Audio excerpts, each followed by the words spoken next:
સુરતના લિંબાયત વિસ્તારમાં ગટરો ઉભરાવા મામલે તપેલા ડાઇંગના કેમિકલયુક્ત પાણી જવાબદાર હોવાની ફરિયાદ બાદ લિંબાયત ઝોન દ્વારા 103 જેટલા તપેલા ડાઇંગ યુનિટોને સીલ કરાયા તો વરાછામાં પણ 6 જેટલા યુનિટો સીલ કરાયા હતા.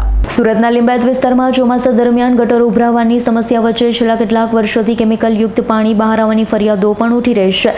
હાલમાં જ કબ્રસ્તાન અને સ્મશાન ખાતે તપેલા ડાઇંગના કેમિકલયુક્ત પાણી પ્રસરી જતા વિરોધ થયો છે તો સુરત મહાનગરપાલિકાની લિંબાયત ઝોન દ્વારા મામલે કડક કાર્યવાહી કરવામાં આવે તેવી માંગણી ઉઠ્યા બાદ સુરત મહાનગરપાલિકાને લિંબાયત ઝોન દ્વારા ગોવિંદનગર, રાવનગર સહિતના વિસ્તારોમાંથી ગેરકાયદેસર રીતે કેમિકલયુક્ત પાણીનો નિકાલ કરતા 103 જેટલા તપેલા ડાઇંગ યુનિટોને સીલ કરાયા.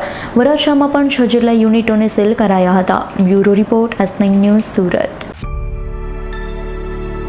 અમારી તમામ માહિતીથી અપડેટ રહેવા માટે જોડાયેલા રહો S9 ન્યૂઝ સાથે.